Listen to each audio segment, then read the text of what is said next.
Dude, the prices for tickets though, in 2003, an annual pass was like $400 and an Ultimate Park Hopper ticket was $360 for 10-day adult Ultimate Park Hopper ticket. I just paid that for 1 day. I know. Because remember, I had to buy those freaking 2-day tickets. I was scanning through there and I couldn't believe it. I was like, oh my gosh, tickets were unreal. Yeah. I still got to get my hair cut, man. Oh, I trimmed my beard, but I was trying to wait on my haircut, but Pam made me get it cut like right before Christmas. So this is what I'm going with. I was going to go yesterday during lunch, and then like my buddy Jake had been out for a while, so he wanted to go out to lunch. So we went to Yukai, like a Japanese like hibachi place for lunch. Liz joined us, so like that got in the way. Last time you went out with Jake, though, you got messed up. So at least you kept you at one piece this time. Good for Jake. Yeah. All right. Let's see here. All right. So let's do this. So I got the first question like here queued up. It's good. It's actually could have been a maybe people can give us some questions too. Maybe. Yeah. We need questions, chat rooms. If you have questions that are kind of evergreen, because this is going to be for next Wednesday. Don't give me a go Buckeyes. Well, what? 24 hours. I'm starting to get nervous. Everybody's opting in, which is good. I want everybody opting in. I want Harrison to play. Let's go. Good on good. All right, here we go. So this is 24:15 for next Wednesday. All right, here we go. I've had this tickle in my throat. It's got to go away. I've had the hiccups all day, so hopefully they won't come back. God, I got a tickle and you got hiccups. That's all we need. I had to conduct this meeting with people I never met before today, and like I had the hiccups. So I just prefaced by saying like, my name's Scott Gardner, blah blah blah, and I have the hiccups today. That's hilarious. Okay, here we go. Welcome to episode 2415 of the Be Our Guest Walt Disney World Trip Planning Podcast. I'm your host, Mike Rallman from BeOurGuestPodcast.com and one of the senior agents over at the Magic for Less Travel. Happy Wednesday to you. Hope you are doing well and settling into 2024. Back in the day, we'd say, are you still writing 2023 on those checks? But that would date me, so I'm not going to do that. But hey, it's one of those days. It's that day of the year again where I say, welcome to Marathon Weekend blank this year, 2024. So shout out to everybody headed down to Walt Disney World, checking in today, and hope to see everybody over at the expo over at Disney's Wide World of Sports. So if you see me, please say hello, because I am so non-observant. I can walk right past people that are lizards and not even notice. My wife says that I have a problem, and I do. I mean, I don't know if it's that I'm not observant, and that's probably it, but please say hi to me. I'm tall. I'm easy to notice. I stick out like a sore thumb, and I don't dress well.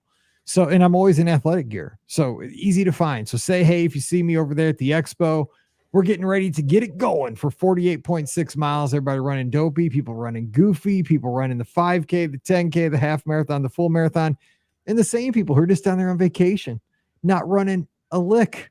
You're the smartest of us all. So, hey, hope to see you down there. But today, my good friend's joining me, who's already been at Walt Disney World for a good amount of time, and he's on a little thing called vacation. Scotty G, but he's got to turn the corner here because I think you're going to do some of the races. What's up, Scotty G? Happy New Year. Happy New Year, Mike. I will start that. I actually still write like 10 to like a dozen checks a year, believe it or not. So it's weird. Like our water and sewage for East Lansing, checks only is accepted. Really? And that's a quarterly payment. So I got to pay 4 of those. I got an HOA payment I have to do. I have to pay the tax bill via check. And then sometimes for like school stuff, some band booster things and stuff like that, they only accept checks. So isn't that weird? So I got to keep the checkbook around still. I have it. It's actually right here in my drawer, right beside me, but I do e-checks, right? Where you gotta use like the routing number and the check number, but you don't physically like do a check. No, So, I still sign a physical check like a dozen times a year. Hey, I kind of like that though. Like it's kind of old school. Like you were kind of getting that. It is. I mean, you should actually go to the grocery store next week and just like, in the line, just slow it up by just filling out a check. That'd be awesome. Well, I know we're recording this early, but I will say, like, I hope New Year's was a blast. Like, it's one of my favorite experiences of all time is be at Epcot on New Year's Eve. Everyone I talk to, like, always at work, like, thinks I'm nuts. Like, isn't it really crowded there, like, that time of year and all that? Like, yes, it is crowded, but, man, I just can't explain it, It's like, it's so fun. I had to explain it, like, on this long conference call today, how great it is being at New Year's Eve at Epcot. And I can say with confidence that it did not disappoint. So I mean, we're not trying to trick anybody. Everybody's smart enough to figure this out. You know, in 2024, right? I mean, back in 2008, we could kind of like trick people, like, oh yeah, we're live. No, we're not. So we're recording this one in that week between Christmas and New Year's. You're getting ready to leave for Walt Disney World in about 48 hours. So we're seeing the crowds at the peak of height of the year down at Walt Disney World. We've also seen some kind of rough weather. Like today, as we're recording, a lot of heavy rain. Unfortunately, it looks like it's moving out. So thank goodness for that, because I hate that. You know, because everybody looks forward to their vacation, and in your mind's eye, when you're looking at it 6 months out, 3 months out, you're always looking at sunny skies, blue skies, puffy clouds, and 75 degrees.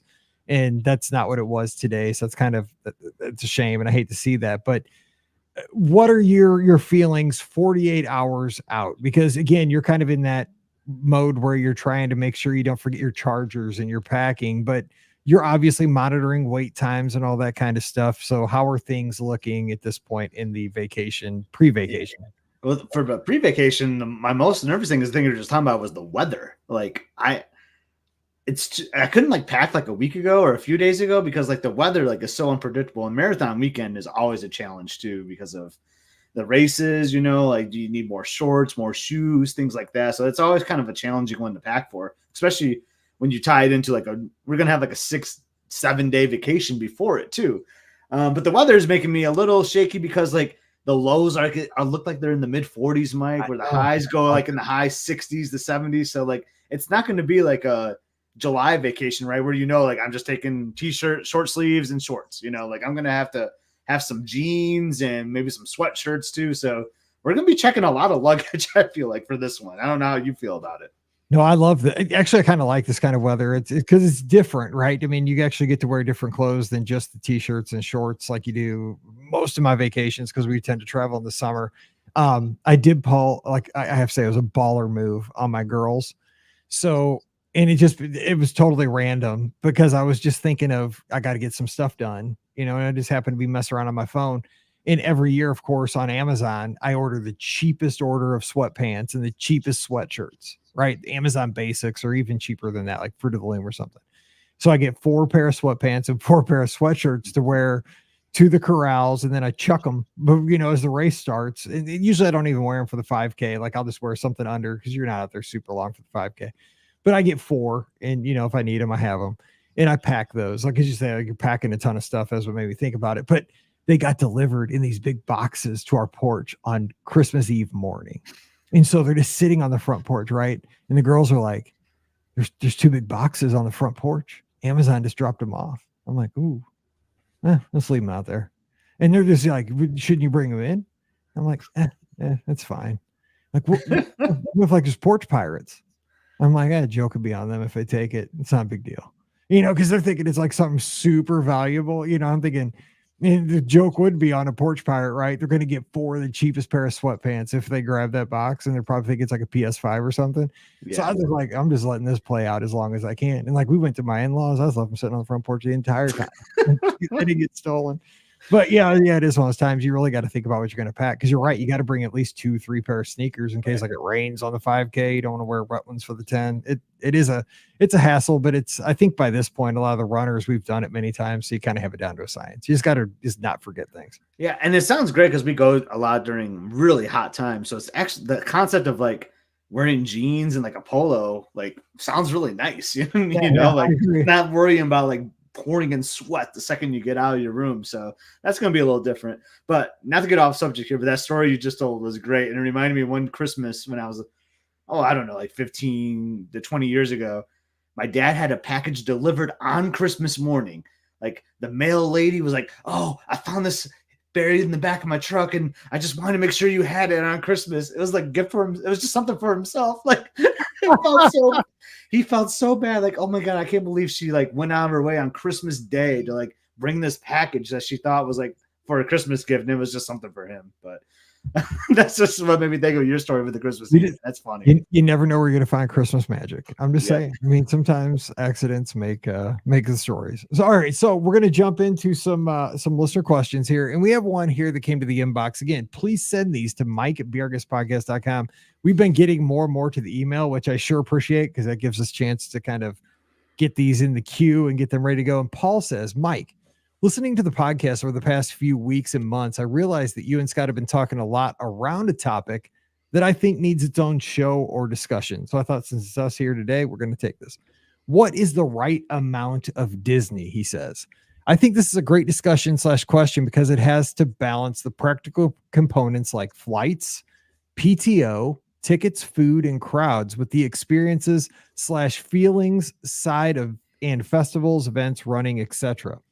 A lot of your recent discussions have talked about excitement and first time feelings and your Disneyland thoughts. I would love to hear a discussion that hits on the practical side. For example, cost of a week vacation for a family of 4, annual passes versus day tickets, flights, etc., versus the feeling you get by planning and going to your vacation.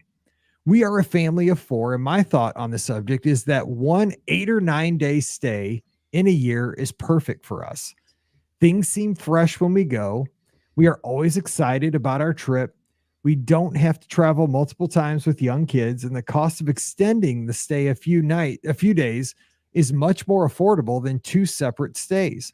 Also, the longer stay lets us take our trips at a much slower pace versus a 5 or 6 day stay.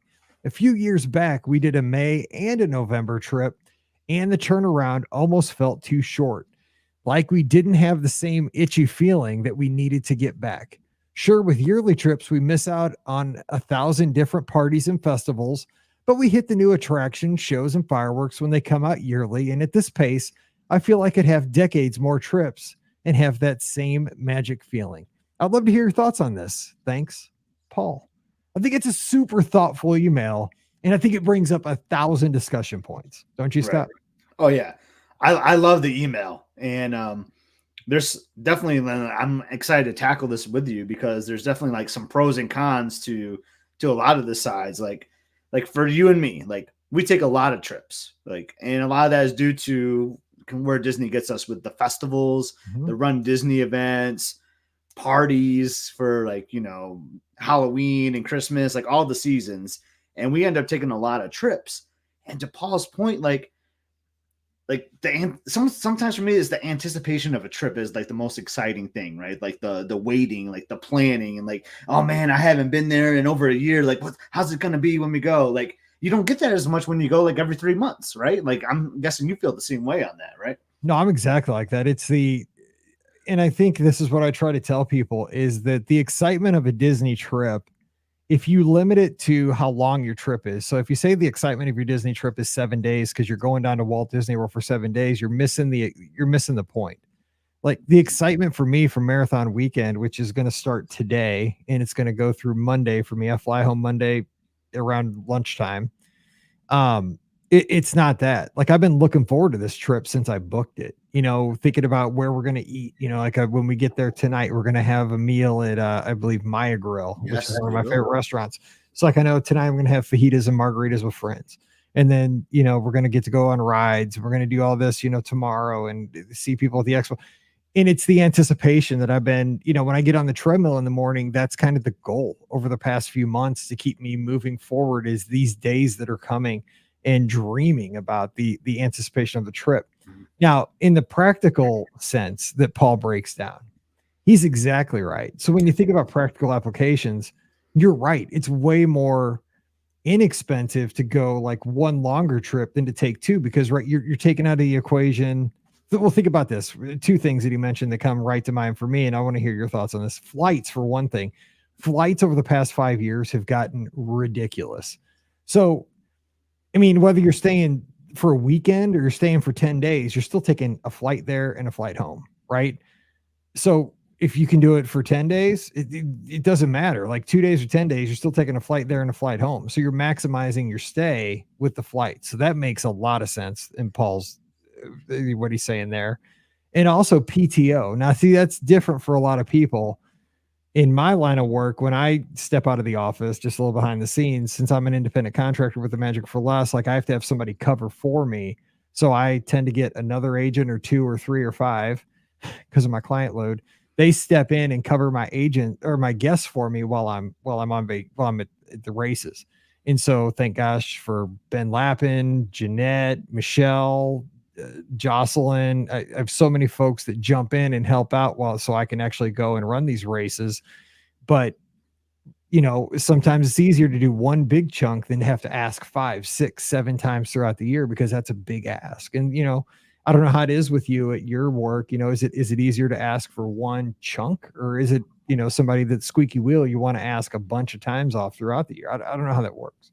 Right. Yeah. I was going to talk about the PTO2 thing as well, but I mean, Paul is absolutely right. And you just talked about the airline tickets. Like, that is one of the biggest costs for any vacation, right? Like, if you can't drive, or if you're not local to where that is, airline tickets are expensive. And family of 4 he's talking about. So that's, if you take 3 trips. So say you take like 3 4-night trips, that's 12 nights. You're buying airfare 3 times versus like the long 12-night stay. And another benefit for the 12-night stay is the luxury of like relaxation. Yeah, he mentioned that. And that is something that it's hard to quantify, but it's mental. You know what I'm saying? Like, you can't put a price on that. It's one of those things. I used to say this, Scott, and sorry to interrupt, but it was one of the things I used to always say, that I love checking into my hotel room. And I don't get this very much because I go for shorter trips for races and stuff, but I loved when the weather would come up on the in-room TV, and I would see that I was going to be there longer than the extended forecast. That's the great feeling, isn't it? 7 days. Like, I'm going to be longer than that forecast shows on my check-in day. Yeah. Something about that made me happy.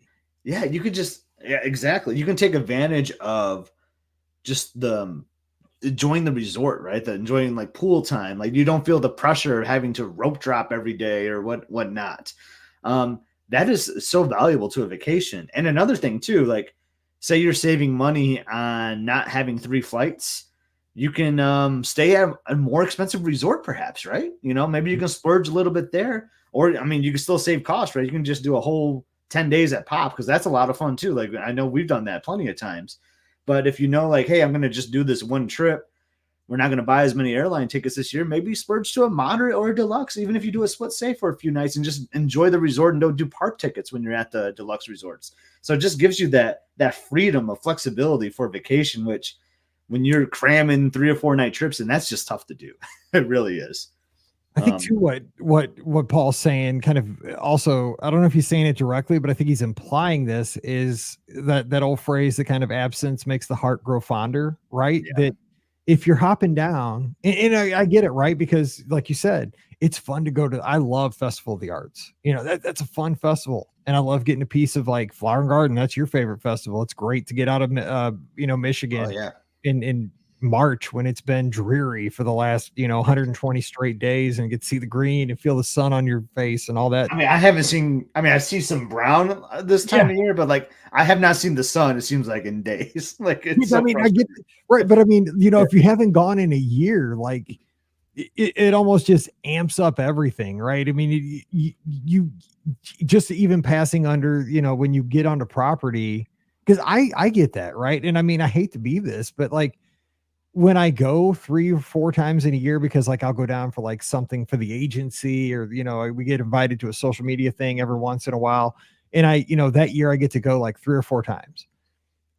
I've noticed, like, I've passed under those on property, signs, and I didn't get as jazzed as normal. And that's a problem. Like, because I am a Disney nut, and like the last few times I've gotten excited again, you know what I'm saying? Like, so you got to where you really have that feeling, Mike, is, sorry to interrupt, is you get that feeling every time you go to Disneyland. Because I've only been there twice at this point, and going back again this week, which I'm blessed to get to do that.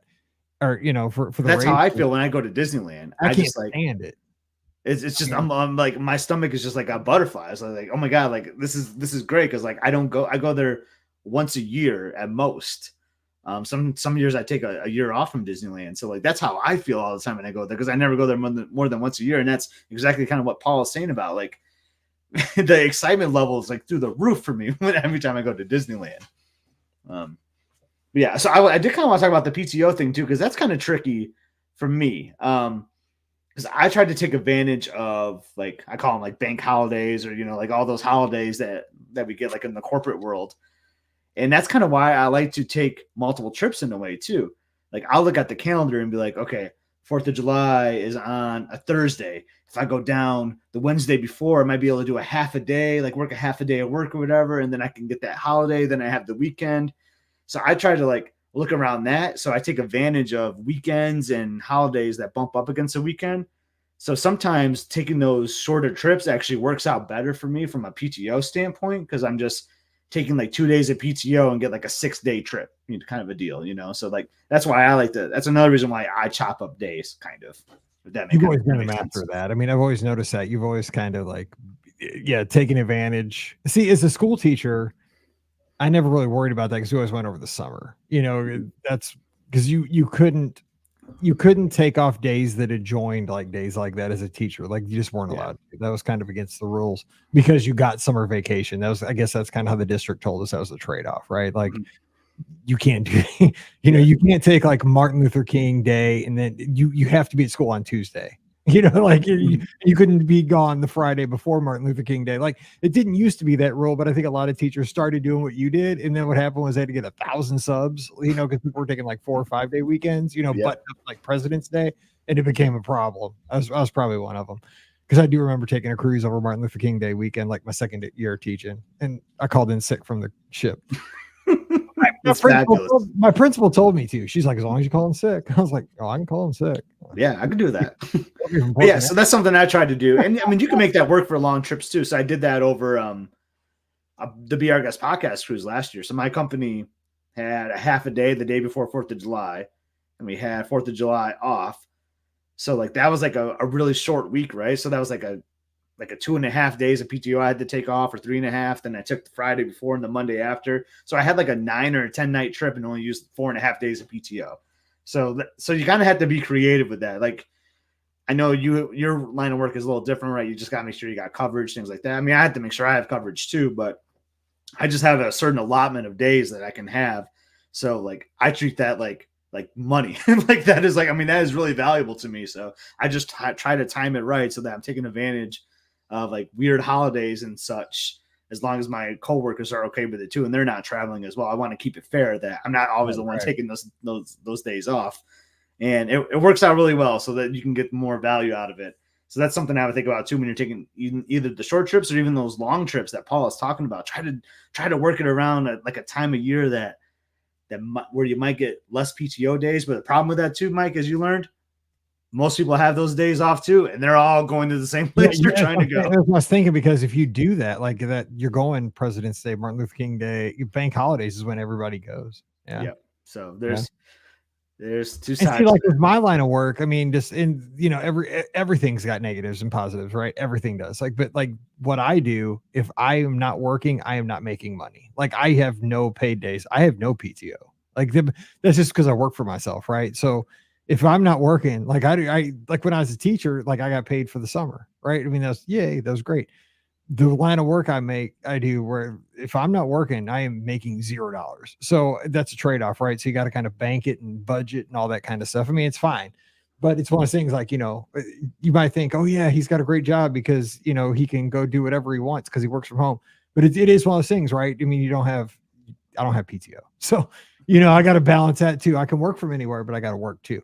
Here's the other thing I want to address with Paul's question.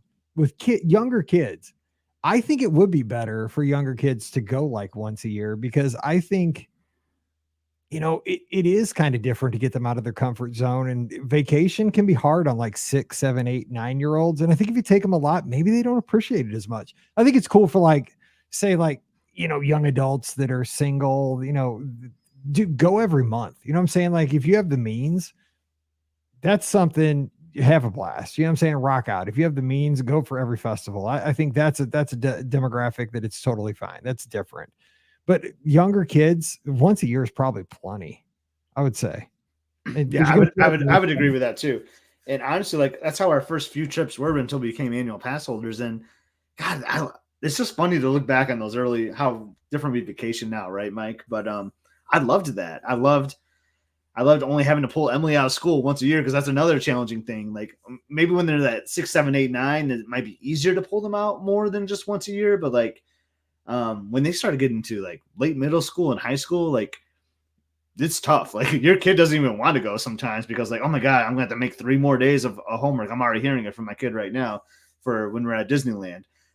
So that's, yeah, I like that idea though. Like just do like the 1 week, work it out with the teacher and things like that. If it's during the school year, and then you don't have to worry about the rest of the year. I think it's pretty nice.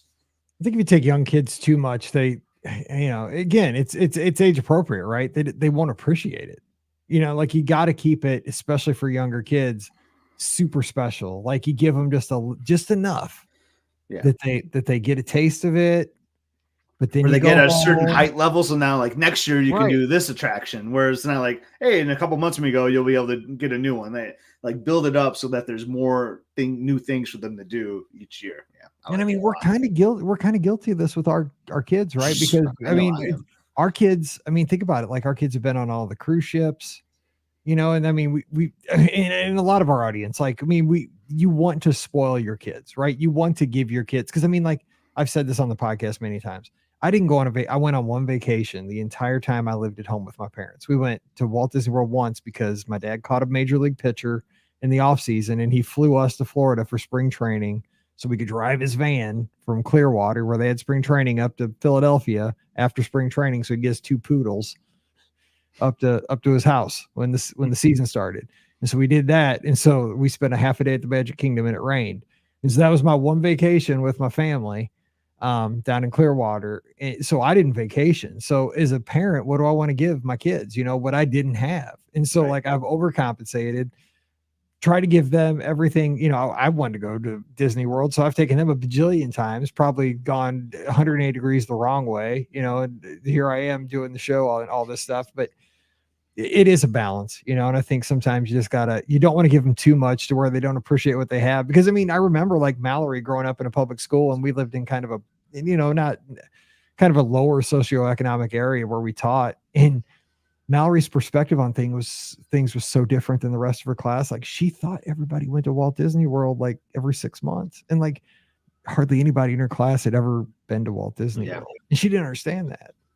We had to explain that to her like in 2nd and 3rd and 4th grade. So you got to be careful of that kind of stuff too. You definitely do, for sure. Yeah. Interesting. It's a great conversation. I love what Paul's saying. It's interesting with our like hardcore audience, right? Because they're the ones that are like going to go like 3 or 4 times a year and do the festivals. But like I think about like the years where we just done the one trip, it was kind of like the Disneyland trip. Like that was like great vacation like a couple summers ago, because we just stayed on site, stayed for like 8 or 9 nights, and like that is just, the longer the trip, it just feels like more like vacation, whereas less days it feels more like work. I kind of say sometimes, because you're focusing more on like getting all this stuff done and not focusing more on what I think is more important, which is just like relaxing and spending time with the family. And I literally cannot wait to do a Disneyland vacation with your family again, just like we did it that summer, because we spent 4th of July out there. We had a lot of time and we just had a blast. Yeah. I mean, because we're doing a cruise this summer, but maybe next summer, like I just want to do that again, because it was truly a vacation. There were no races. There was nothing but having fun. We went and had good meals. We saw the Main Street Electrical Parade up close. And we just did everything. It was just pure. And I mean, again, it was my first time at Disneyland. It's like everything. I was just a kid in a candy store, but I still will be out there. But it was just unreal. Like I just want to do that again, and I could totally do a week out there again. I do too. I don't know. Summer 2025 might be a crazy one, because this is so crazy thing. Emily will be graduated from high school, and we might do like a crazy like European thing. I don't know yet, but man, I just want to do it all. I just want to do it all. Pretty soon we'll both be. You need to win the lottery, Mike. Well, I mean, just think about like in 3 or 4 years, we'll both be empty nesters, man. We'll have, God, oh my God. We got to stop. Oh my God. Okay. We're going on to the next question. Paul, thanks for taking us down that road. No, great question though. And it really does make you think, because there's no right or wrong answer. I mean, it's there's so many positives to going down and seeing every festival, because every festival has so many great fun things to do. But you're right. If you don't get to, you might say, oh, it's terrible because I haven't got to go for 18 months. But you know what? When you go back after 18 months, it's going to be awesome, because you're going to have so many new things. You're going to have missed it so much. Like that passion, that fire is going to be back in your heart again. I love that word, the passion and fire behind it. You're absolutely right. And that just misses when I'm going to go for marathon weekend, and then I'm going to go for spring break, which is going to be a nice slow. I'm doing one of those long vacations, but it's going to be like, wow, we were just here 2 months ago. Like maybe I should spread that out a little bit more. So. What about coming home for 2 days? Coming home for 2 days and then going out west. I mean, at least we're going to Disney. I cannot. I hate to say this, but I'm so excited to go to Disneyland. But one, I'm glad that we're not running as far at Disneyland. That does help. Like, I'm just glad there's not a full marathon out there. That's just God bless America for that. Okay, Bob, my good friend Bob, who I book at the Magic for Less, had this question. It's about magic bands, and I saved this one for a show when you were on because I really don't know the answer to this one. I thought you might not though. He says, Mike, I have a magic band from 2 years ago that I suspect will still work. Does my granddaughter's magic band from 4 years ago still have a chance of working? If so, I have a follow-up question. Her actual magic band is too small for her now. Are there replacement bands that would fit her old school? He calls it button, but it's the puck. I think that's the term they use.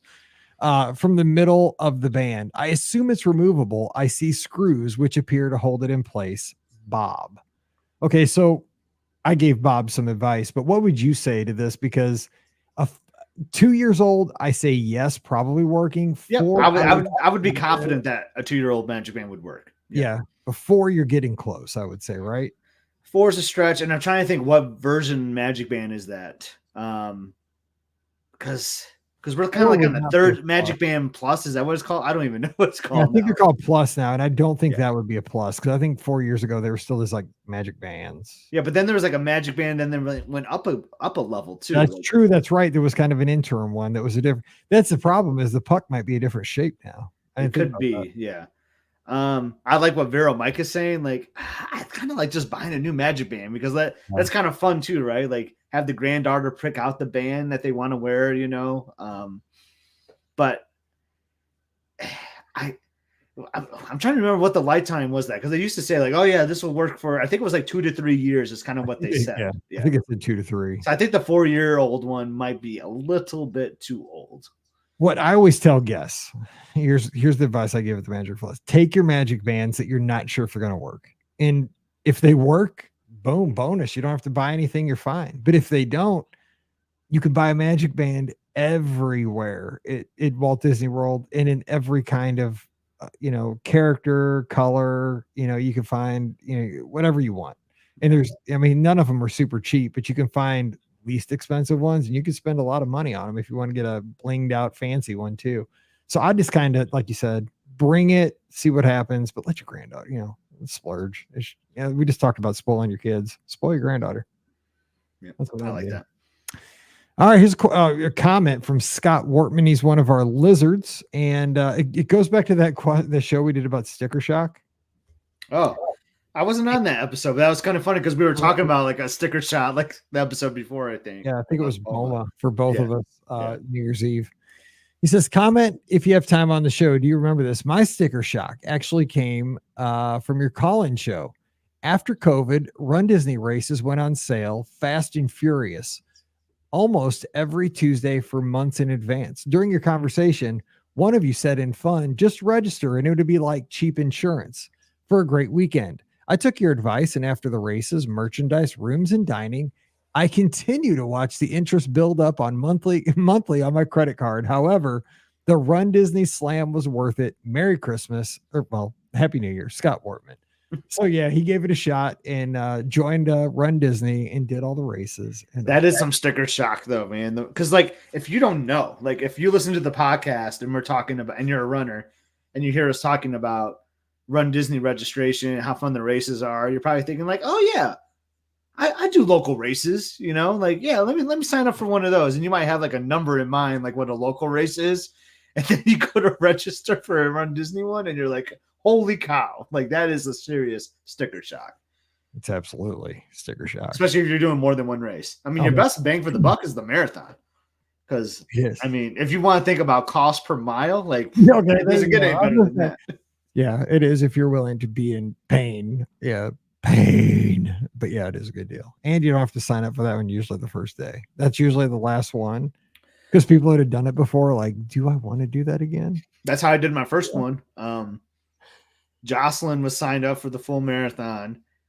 And I was like, I don't know if I want to do that. And then this was like November or something, like 2 months before. And she's like, or maybe it was like a few, because I did train a little bit. So maybe it wasn't November. I don't know. It was just crazy that it was like that late in the registration. You could still just go in and sign up for the marathon. Kind of nuts. Crazy. How about last question of the day? Here we go. Tara's got a question. It says Festival of the Arts. Hey, podcast crew. I've been a listener for almost 4 years, and I'm so happy to have found you. I feel like we relate so many things to so many things, and that we're friends. That's awesome. Well, thank you, Tara. We appreciate that so much. My husband's son and I are traveling to the world January 6th to the 13th. Well, hey, hope to see you down there. And to visit my daughter, who is nearly halfway through her college program experience as a ride attendant in Fantasyland. We can't wait to see her and experience the parks through her eyes as a cast member. Well, make sure you tell her thanks from all of us for making the magic for us, because we couldn't do it without the cast. For sure. That's awesome. And I wonder which attraction in Fantasyland. I'm going to say Peter Pan. I think they rotate, don't they, a little bit? They probably do. Like, I swear, like, because like the uniform is kind of like the same as like Small World that it is as Peter Pan's Flight, you know. So I think some of them kind of rotate. We're talking about that on Friday, but we might be. Spoiler. Okay. She continues. It's been a long-standing dream of mine to go to the Festival of the Arts at Epcot. Well, it can't be that long of a long-standing because it's a new festival. But either way, I like it. Medium standing dream, which kicks off the last day of our trip on January 12th. Does the festival take place in both Future World and World Showcase? And do you know what time of the day the festival events usually begin? We're considering attending Magic Kingdom's after-hour party the night before, and would prefer to roll up to Epcot mid to late morning, Ricky hours. I know, right? But since this is the only day we can attend the festival, I want to make sure to experience as much of it as we can. It's been on my bucket list since it was announced in 2017. Holy cow, 2017? I was thinking this was like 2019. That's a long time. Yeah, it's been going on for a while. Holy smokes. Man, time goes fast when you get old. Do you have any suggestions on what not to miss experiences for the festival or Magic Kingdom After Hours party? And good luck to all the Run Disney Marathon racers who'll be in the world January 3 to 7. We arrive Saturday, staying at Old Key West. How does the marathon affect the parks and the crowds? Again, any suggested tips is much appreciated. Happy holidays and wishing you a magical day. Tara's in Scranton, Pennsylvania. All right, hope to see you down there. Old Key West, make sure you have Olivia's for me. Buttermilk chicken all the way. And if you need to borrow my Scranton, PA, home of the office. Oh, that's right. I've never seen and home of Marlessa. If Marlessa listens and we don't mention her and Scranton, we're going to be in trouble. So yes, shout out to Marlessa too. That's right. It's super loud. And let's see. So what was it? Buttermilk chicken. And if you need to use my ordinary guy from the Midwest card, just let me know. I'll be down there because I got that sucker. Okay, so what was your questions? So we had the Festival of the Arts, and then she had a question about marathon weekend crowds. Which one do you want? Let's talk Festival of the Arts. Does it take place in both World Showcase and Future World? We're going to go. It sort of does. I mean, the bulk is going to be in Future World, and she's ever been to Tara's ever been to any other festivals. Like you're going to have those food booths set up throughout, kind of like a flower and garden, food and wine kind of a deal. But they've, as you know, Mike, they've kind of been expanding some of these other festivals to be like kind of in Future World. So there are some things in Future World, like the popular Pop Eats is kind of like right as you're like approaching Future World. What do you call that? What do you call that little walkway when you come from like Future World up to World Showcase? They need to give that like a lane, like a name, like Epcot Lane or something. I don't know. Totally. I was trying to describe that on the show I did earlier today. I don't know what that's called. It's like the connector. Yeah, the connector. I like that. So like the Pop Eats is kind of like off to the side there. Where they kind of have that, like sometimes they do like a grilled cheese and soup that they're kind of known for Festival of the Arts, and like that cake that's kind of well known. So you kind of see that off to the side. There's kind of some stuff on the like Guardian side, like a couple food booths and things like that. But the bulk is going to be in World Showcase, where you have the food booths and you have the art booths. Yeah. This is Festival of the Arts, so like I bought a couple art pieces there. It's so great, especially if you're going to be early on, like that first day or two, they're going to have some of those artists on hand. So you might be able to get a piece that one of them might even sign for you or just chat with them about art. Because, I mean, these artists like love what they do, right? So they're happy to talk about what inspires them and things like that. So it's really cool to just like talk to the artists. And then sometimes there's the shows, right? Like they have like Broadway shows. I don't know off the top of my head, Mike, has only been in a festival a few times, if they're every day or not, or if that's like a weekend thing, you know. I think they have something every day because I know, like, even on the days they didn't have like a big headliner, they had like Mariachi Cobra, like in American Gardens Theater, because I love them, and so that's good enough for me. Like, I love seeing them before. Yeah, but yeah, I say do it. I know she mentioned like the after hours event the night before, which I'm super jealous of. Those are like some of my favorite events. But yeah, I say make your way over to Epcot the next day. You'll probably see a lot of vloggers and bloggers and podcasters around because they're trying to get material for their brand and their followers. But still a good time to go. So I definitely would recommend checking it out. One of the things too, not to miss, the 3D sidewalk chalk art, which is in the connector. We're going to call that the connector from now on between Future World and World Showcase. I love it. It ends between the two stores there, the World Travel. I can't wait till there's a Disney Parks blog article that comes out like renaming what that is or something. Because now you got the Walt statue like at the end of that. So like, it's got to have a name. Walt's staring down the connector. Walt Avenue. He's staring down at the American Adventure, the connector. That's what it is from henceforth. But yeah, right. But if you look over there, you'll see the folks doing the chalk art, and it's amazing. I mean, it looks 3D, like it looks like you could fall down in a well, but it's just chalk art. And then there's the wall art you can participate too. Like sometimes it's like you paint like a square or two that's like Figment or like another character. Like that's a lot of fun to do too. It's a great festival just to wander. Like, I mean, it just walk through the park and and the weather is usually so great. It is. It's such a good festival. There's such good stuff to eat. And they're so smart when they do that. Like, because I've only been like once or twice, and that's because I'm usually there for marathon weekend. Yeah, I know. I was there in 2021 when there was no marathon weekend. And then I think I was there another year because I went down a week early for Princess. So I got to see the last weekend of it. Because it usually ends right when Princess weekend starts. They're smart about that. All right. Well, we're going to jump out of here. But one last question, though, real quick, Mike. Go. It was just about the parks and crowds over marathon weekend. Oh, yeah. I mean, it might the crowds might feel a little heavier, but runners, the people doing the races aren't necessarily like doing attractions. They're staying off their feet. They might go to the parks to do like some photo opportunities or just to like chill a little bit, but I don't think wait times really increase that much. It might feel more crowded, but like it's not really going to impact you. I do recommend if you're going to the parks on that Saturday or Sunday during the half marathon, the full marathon, just pack some patience with transportation. There's going to be some roads closed. Maybe take the buses. They'll have back ways that they can use, but it might take a little bit longer to get to some of those destinations, but it's going to be fine. And if you happen to be at Epcot on Sunday, cheer on those full marathoners. They're going to love seeing you out there cheering. Absolutely. That is, if you can be there, there's nothing better than seeing people finish a marathon. It's crazy. It seriously, it inspired me the first time, way before I ever thought of doing a marathon. Just watch people come in at Epcot. It's so cool. So if you can, check it out. Great tips there. All right, now we're going to jump out here. We're going to be back again on Friday. We're going to do some mini drafts. So hang with us on that. It's going to be a shorter show, but we're going to just run through some drafts and have some fun and get your feedback on that. So stay tuned for that. All right. Show brought to you by the Magic for Less Travel. You know where to find us. We'd love to help you plan a great vacation to a Disney destination over at themagicforless.com. Please also use our Amazon affiliate link, beourguestpodcast.com/Amazon. And thank you to our Patreon supporters. You guys make all this possible. You can support us as well, starting just $5 a month, patreon.com/Be Our Guest Podcast. Give Scott a follow on the socials at Epscott, EPSCOT. He's down there right now. Great content coming out there. So check him out, Epscott, EPSCOT. I'm at Be Our Guest Mike, arriving right now as well. So follow me on Instagram, Twitter, and Threads. Same places for Scott. No live call-in show this weekend. We'll be out at Disneyland, but follow along all the adventures there. All right, we'll be back again on Friday with another fresh show. Might be a little shorter, but it's going to be fun. So for Scott, I'm Mike, wishing you a great Wednesday. Stay safe, stay healthy, and we'll see you real soon. Let me say that one. That's a good one. I'm glad we got that. That's a good email to use. That's good. Yeah, that's a good email from Paul. I've thought about that so many times, because buying air for multiple people stinks, man.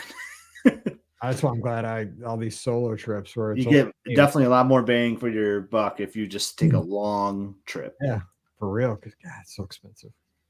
Because I was looking to go to the Cotton Bowl, man. It was gonna be like $2,700 for like three of us. I was like, holy smokes. Yeah.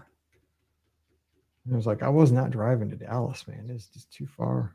Like we did that before. Like if you can like use like some miles or like rewards, that helps. Because like that one year we just did a cruise over Memorial Day weekend. Like I can't believe we're flying down just for a 3-night cruise, you know. But we were able to use like miles, so we didn't really have to pay for the flights. So what are we drafting? We're drafting stuff. We'll do the costumes first. Okay. I was just thinking about that the other day, that like at Qdoba or something, and I was like, "Oh, that could be kind of fun." That's a good one. Okay, all right, let's do that first. Here we go. Are we drafting 3 or 4? We'll draft 5. 5 each. Yeah. Okay. Oh, wait, hang on. I gotta get the sounder. Hang on. I think it's on this one. Ooh, okay. Here we go. So we may do like, I just want the show to be like 20 minutes. If we can reach 20 minutes, we'll be good. Okay. So on my timer, it's about to be 46. Okay. So if we shoot the bull for a couple of minutes at the front, we'll probably only do this draft and we'll be good. Okay. If we just do this one draft, we'll be fine. Okay. Yeah, we can make it work in 20 minutes, I think. Yeah. Like 10 picks, that's like 2 minutes a pick. And then we just talk about that costume. Yeah. We're good at this. Yeah. Here we go. Because I have some ideas. All right, here we go.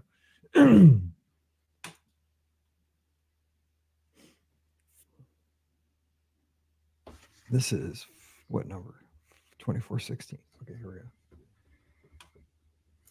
Welcome to episode 2416 of the Be Our Guest Walt Disney World Trip Planning Podcast. I'm your host, Mike Rallman from BeOurGuestPodcast.com and one of the senior agents over at the Magic for Less Travel. Happy Friday to you. Hope you are having a great wrap to your work week, or if you're down at Walt Disney World, shout out. Hope you're ready to run a magical 6.2 miles if you're doing the Dopey Challenge or just running the 10K today. And here's the deal. As you listen to today's podcast, it's going to be a draft show. That's right. We haven't done one in a couple of months, and we're getting serious here because Scotty G came up with this topic over a Qdoba bowl. So you know this one's going to be good. But here's how this is going to work, because I know a lot of you are going to listen to this show while you're down at Marathon Weekend, and you are going to see us over this weekend. If you see us on the course, yell out what you would add to this draft. What would be your number one pick if you're passing us? Because I know we're not going to be passing you.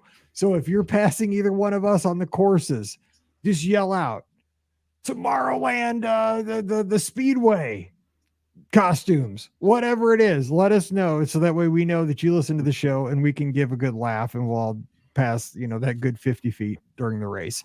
So we're going to have a good time today. We're going to draft and have fun. It's going to be a shorter show, but it's because, again, busy. We're out of the studios. We'll be back to normal here once we get through all these races at Walt Disney World and Disneyland. We're kind of crazy that way. So again, joining me today, we have our friend Scotty G. You've been taking up residence down at Walt Disney World. What's going on? Yeah, I've been down there for about a week at this point. Loving life, that's for sure. But yeah, you messaged me, we're recording the episodes ahead of time. Let's get some material out there for our great listeners. And it's been a while since we did a draft. And yeah, I was just at Qdoba. I don't know what triggered it. And because I was thinking because we've done a lot of these, I was trying to think what can we not repeat? I was talking to Elizabeth, we've done pools, we've done resorts, things like that. And then it just clicked on me. I was like, we've never done cast costumes because they're all over the place. And I love to analyze them. I don't know why. I just think it's kind of fun to look at costumes, and sometimes they have a winner, a long sleeve version of a costume, or they have maybe a dress version versus a shirt and tie version. It's kind of interesting. So I think costumes would be a fun thing to draft about, and wouldn't rather do this with anyone else other than you, Mike. So let's have some fun today. I know it's the 10K. We're just going to relax. We're going to go into the weekend and let's draft some cast costumes. I like these draft shows because it's where sports meets Disney, right? Meets Walt Disney World theme parks, because, this is kind of it, right? And here's the deal. I mean, this is interactive too, because we do want to put this out on social media, and we are. I mean, we're just taking it to the crowd. Who's going to win? We're going to draft 5 rounds and we're going to put it out there on our socials. Who wins? Who would you rather have? My list of 5 or Scott's? And you're not going to hurt our feelings. I mean, you will, but we'll be men and be fine with it eventually. So we're going to go with top 5 picks, and see what we can do. So, Scott, I'm going to give you the first pick of the first round. So you are on the clock with the first I pick. love it. I'm actually going to go with my number one because I'm afraid, like, you might not take this because you might not think of it necessarily, but I'm afraid that you will, and it's my favorite costume at all of Walt Disney World, so I have to take it. Oh, hang on, whoa! Before you announce it, because I forgot about this one rule. Can it be a costume that is no longer being worn by cast members, but is in the recent past? I think I know the one you're talking about, but potentially with that. If you want to, that's fine. I was going with current, but okay.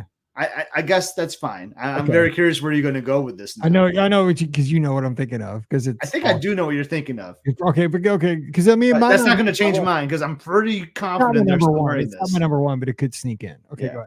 So my number one, I know, drum roll. It's not even at a park; it's at a resort. I'm going with the cast costume at Old Key West. Do that. It is the best. And it's mostly you see like at the people at Olivia's that wear it, or someone like the bell service, like runners and things like that. But it is just this like Aloha shirt. It's mostly like a blue base, but it just has like logos of the resort on it. You got like the gurgling suitcase on your shoulder. You got like Olivia's like on your torso. And it is the coolest shirt of all time. I always talk to the cast members like how badly I want that shirt. I've gone on eBay to look for one of these before. I found one that was a medium once. Not going to fit into a medium. Yeah, they ain't fit neither one of us. But I regret it, Mike, because I feel like I could have. I feel like I still could have bought it and like put it like in a shadow box and like hung it on the wall or something. Totally like I see like retired jerseys like at an arena or something. And I think because of this draft, I need to go re-look into that option and just get an Olivia shirt framed and just have it hanging on the wall. It's so cheesy because it's just bold, it's big, it's got all these like crazy logos of the resort, but it's my favorite Walt Disney World resort, and it's just way out there, man. It is just something that's unbelievable, and I cannot pass that up. I cannot go through this draft and not have that on my roster. So I had to go with, I'm going to call it like the Olivia's / Old Key West work shirt. That is like the perfect shirt. Like if I had that shirt, I would wear that all the time. I would. I mean, they should sell that in the store. Oh my God. Could you, dude, they couldn't keep those on the racks. Did you think how many like dedicated Disney Vacation Club members there are? Yes. Like, because it's the original. I mean, so many people have a connection. So many people would have that. I could just imagine like going to the pool and you see like 10 people like wearing that. Oh, yeah. Like you never, you give the nod when you walk past another dad with that on, you'd be like, oh, what's up? It's like your Jeep thing that you do, right? But then it could get confusing because then like someone might come up to me like, hey, can I get a margarita? I'm like, oh, sorry, I don't work here. I just like that'd be the issue. Yeah, that would be the problem. You just have to make sure you don't have a name tag on. That's good first call. Okay. So, oh man, that was a good one. And that was kind of off the radar pick, which I like. That's why I like these drafts. All right. You may not have gone there, but for my sanity, I had to have that on my team. I didn't think of it, but that was awesome. All right. So here's my first round pick, and I'm going totally what people are thinking. So I'm going like you went off the grid. I'm going right back on the grid with my first round pick. I'm going to Main Street, USA, and I'm going to City Hall, and I'm going to the traditional VIP tour guide costume, full costume with not really a cap. What is that? Kind of like a helmet of some sort? Like kind of like a helmet. Is it a helmet? I feel like it's like a jockey's hat or something like on a horse. I don't think it's like protective, but it does look like it could be. And you got the stick, and the ladies wear like the plaid skirts, and you got the vest and you got the gold D. I mean, how sharp does that look? It's sharp. I mean, it's like you command authority. If you're walking around like we call them plaids, right? If you're walking around in a plaid uniform at Walt Disney World, it's like, ma'am or sir, it's like, what's going on? That's something's happening. You know what I'm saying? Like Nick Saban's going down Main Street USA at Disneyland or something, And that's a role cast members want. Like they strive, like they wear that with honor, they wear that outfit with honor. And it's about as epic as it gets. I mean, it's like like you said, like when you were saying the word grid, I thought you were going Tron for some reason. I thought you were trying to like do a play on words, but like I was off the grid. That is not going to make my top 5. Yeah, but I was hoping it would because like, man, if Paul's voting, like I got this thing locked up already. but Paul's going to do a dissertation on this one. I can't wait. Yeah. No, that's a great pick. Complete opposite of the Olivia's like Aloha shirt. But yeah, there's just something classic about it. You're absolutely right. And it's just not like Main Street USA. I feel like you'd see them like at Epcot and other areas too, right? I think like, don't they like kind of wear that? Like the customer relations people or guest relations kind of wear the same thing. I don't think they wear those outside of the Magic Kingdom, do they? Okay. Maybe you're probably right. I don't. It's a good question because they do VIP tours, but I don't think they wear that exact like with the hat and everything. And because I mean, I've gone to media events and like they've gone to Wilderness Lodge with me. I don't think they wore that costume when they were at Wilderness Lodge. Like they wore more casual stuff. Yeah. Huh. That might just be an on-stage thing. That's a good question. All right, let's go with round 2. Your pick. Round 2. All right. I'm going to go to the theme parks this time. So I will say, like, I love this costume. I don't know if I want to wear it because I think it'd be very warm. But you are indoors. And this costume just fits the theme of the attraction so perfectly. That's why I had to go with it number 2. And I'm going with the Soarin' Flight Attendant. That's a good one. Costume. Right? Like it just fits the theme. Like you go up to the standby line or the fast or the Genie Plus queue or whatever, the fast pass, and you see them there, and they're just like they got like their wings on their uniform. They got the nice red and blue. They just look like they're like ready to help you board a flight, right? And like it happens throughout the whole attraction as you're going through. It's just not those greeters. It's the attendants that are getting you on. Like once you're in the room, like they're all kind of wearing that. And that's why I feel like that's kind of a heavy uniform, don't you think, Mike? Like wouldn't it be kind of heavy on you? I've always thought that sucker looks super heavy. I mean, I know that fortunately it is an indoor air conditioned attraction where I guess you don't get super hot, but I've always thought, man, that it doesn't look super comfortable. Well, because again, I live my life in athletic clothes, so I'm a bad judge. Like I mean, back in the day, people went to the theme parks, in like a sport coat. So I don't know.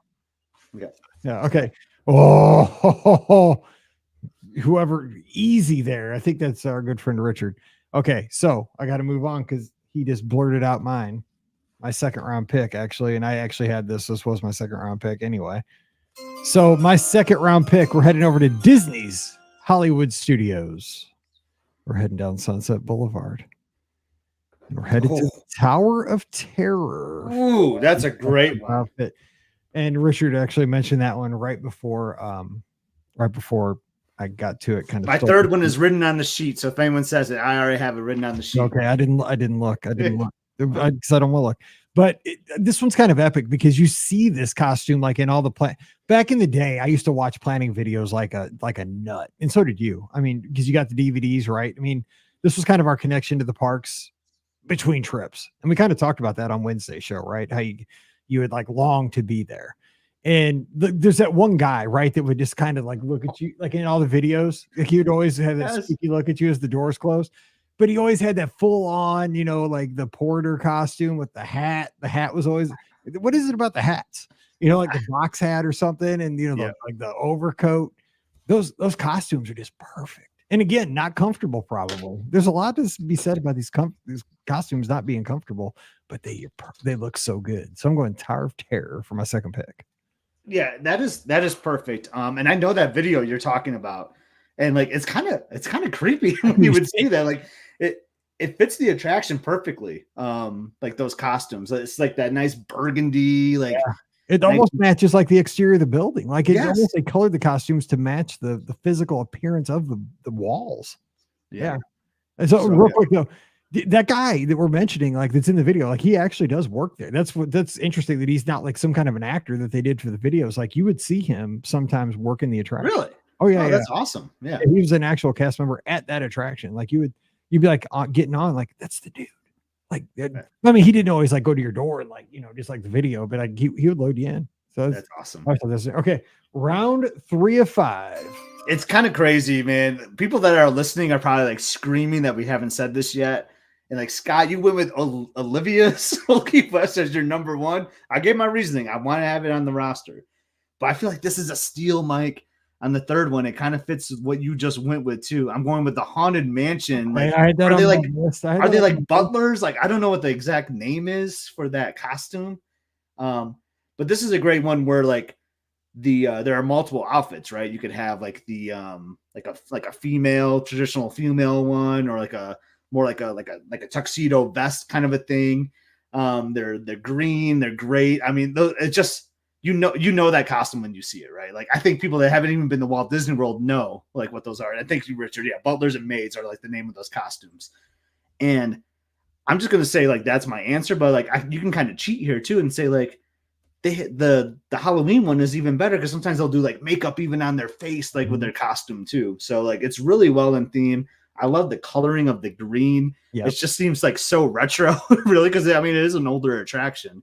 But I don't think there's anything when it comes to the Magic Kingdom. I mean, maybe we'll think of something here, but like it doesn't get much more classic than that costume, I think. What do you think?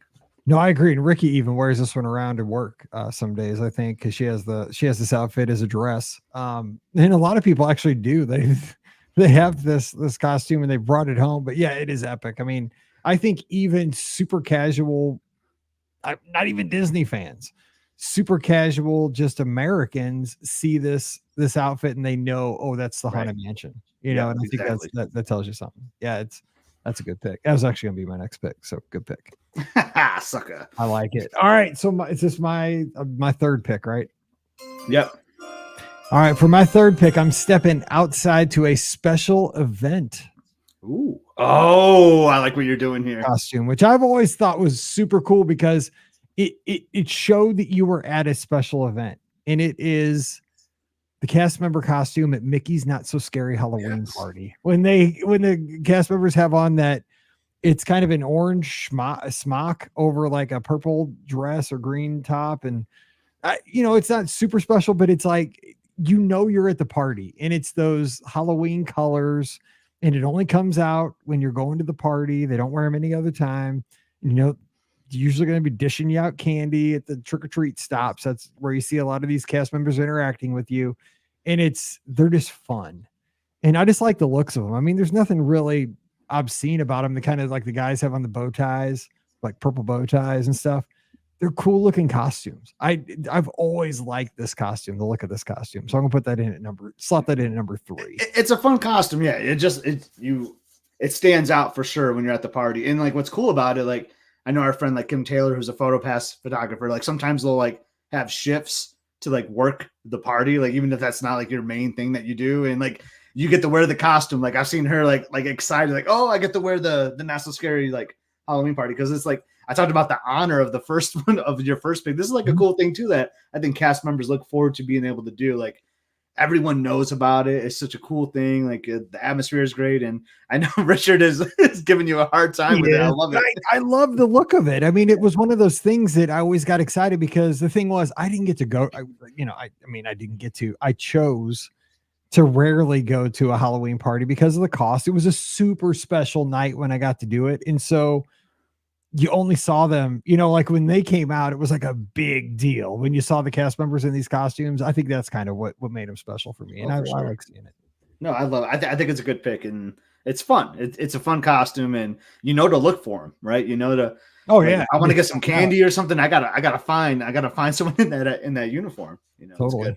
All right, we're over halfway. Pick number 4 of 5. All right. I'm going to the studios for the first time. You've already been there, and it's a newer attraction. And there are like a lot of uniforms and costumes for this because this attraction is a big production. But I'm going to Rise of the Resistance, and I'm thinking of like before you get into that holding room, there's people wearing like I don't know, like military outfits. I'm terrible at describing what these are, but you know what I'm talking about. Like it's kind of like similar to the Soarin' one. Like, I don't know if I'd want to wear that because like you're wearing like heavy boots and you got like this big jacket that's on, but like it's so like kind of like a military operation. You're about to go put into the holding room, and it just fits that theme so perfectly. I think those costumes were well thought of, well done, and since it's kind of new, I thought it'd be fun to kind of put one of those on the draft. Yeah, it's the Empire, right? It's the Imperial Guard. There you go. You got the better term than I do. Yeah, exactly. I mean, it's like what you would wear on like a Imperial Star Destroyer or something. Yeah, it's exactly like if you were in the movie, and you're again not probably very comfortable, but you're in an air conditioned environment. And what I think these costumes do, though, is that I think they help the cast members play the role that they're in so better, well, yeah. right? Because as soon as you put that costume in, you're no longer Mike Rallman. You are that, the person who's getting ready to just give you a hard time, getting ready to throw you in a cell. It Yeah, makes it more and you get fun. to have fun with that one too, for Exactly, sure. because you're not your same person. That's Yeah. good. I like What's crazy about that attraction, like there's so many different like costumes for that, like just in the queue. I mean, because you're like, there's so much going on in there, but it's something about when you get to that last piece, man. Those costumes, like they just mean business, man. It is so well themed, and like anyone wearing that, I'm gonna obey their orders for the most part. All right, here we go. Number 4 and 5. I got 2 left. Let's see. For number 4, I am gonna go with, hit the sounder here, some official. I'm gonna go with the costumes at Pirates of the Caribbean. Oh, I mean, when do you get to dress like a pirate? Like, yeah, a lot of times they'll have swords. They'll have I like the look of a pirate. They look cool. They kind of got the purpley outfits with the big, collars and stuff, and the big fluffy sleeves. I just think it fits the attraction very well. I love the look of the pirates, so I'm going to go Pirates of the Caribbean for my 4th pick, and hope my 5th one's still there. So, oh, you hope your 5th Pirates is there for my 4th pick. Pirates is there. Like you just made a comment that made me want to like.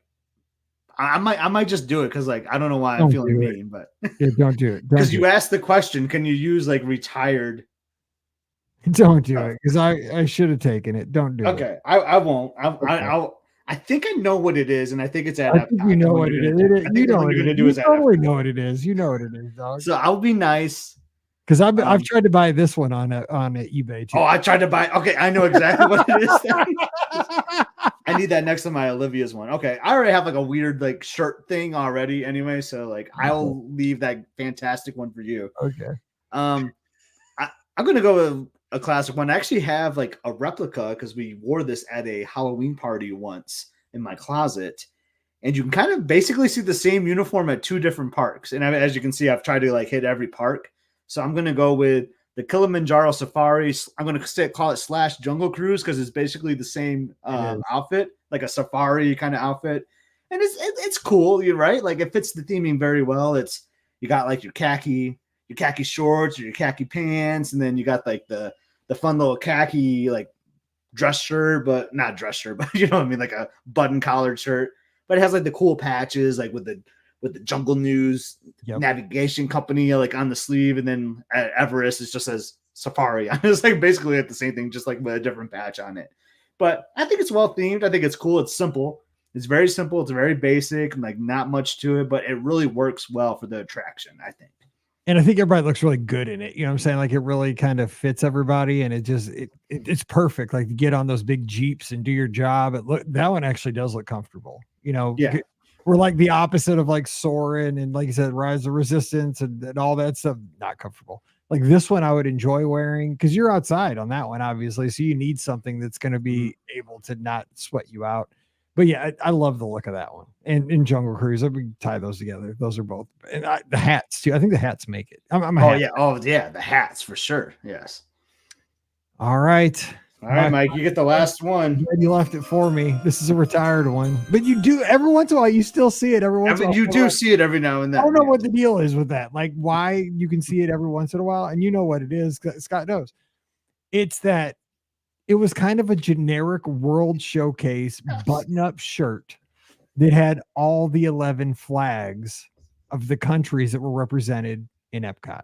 Love that shirt. It was mostly red, right? It was, I guess the base color was red, but it would have like the Norway flag, the China flag, the United States flag, all the 11 flags. Yeah. You saw it heavily during like festivals, like at the food booths, I feel like.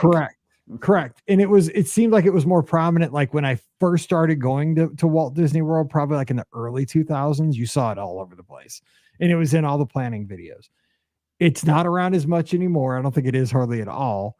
But like to me, that was like the official Epcot like shirt. Yeah. To me. And I love that shirt. Like I want one of those shirts so bad. I think it's perfect. I want one of those shirts. It's so good. Like Epcot is just loaded with great like costumes. I mean, we barely scrapped. I mean, we only did 10 picks, like it's really hard.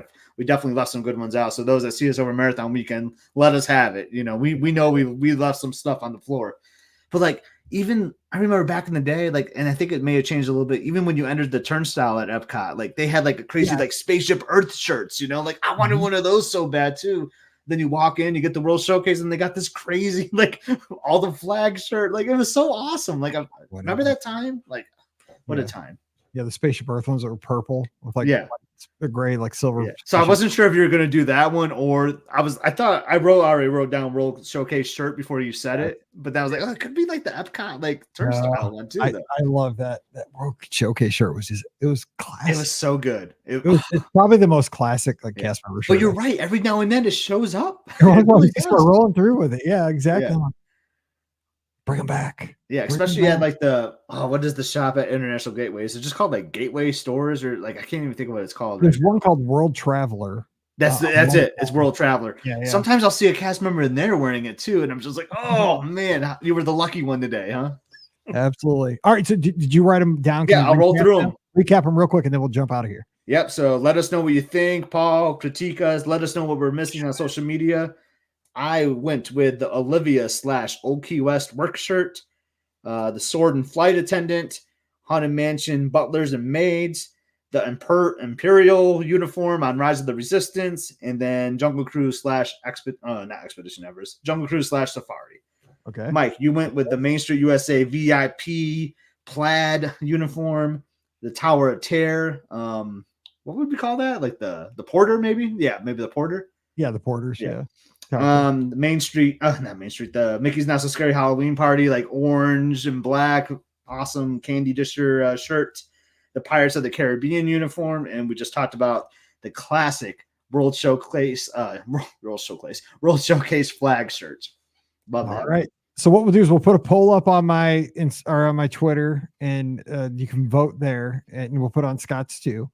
And so you vote either place at Epscott, at Be Our Guest Mike, and we'll see those results. But just what do we leave out? That's more fun. So let us know on the social media. And, if you see us in person, let's have that conversation. This will be fun to talk about over the weekend. All right. So we're going to jump out of here and get to the races. We got some miles to run. So let's have some fun. Don't forget, show brought to you by the Magic for Less Travel. You know the details. Just swing by the magicforless.com for all your trip planning needs. Use our Amazon affiliate link, beourguestpodcast.com/Amazon. And thank you to our patrons. You can support us over there at patreon.com/beourguestpodcast. Get that bonus show called Mike in the Midwest. Thank you so very much for that. Again, you know where to follow us on the socials. We'd love to talk to you. No live show this weekend. We're headed out to Disneyland, but we'll pick those up as soon as we're all back in the studio. So for everybody running this weekend, good luck. Have fun. Hopefully no blisters, no soreness. You just magical miles everywhere and great medals and fun memories and all that stuff. We're in your corner. We're rooting for you. And shout outs on the course everywhere. Anytime you see a lizard, pick them up and have a good time. So we're going to have a great time. Scott, thanks for the great show. Great draft. I love doing these. Yep. Great draft.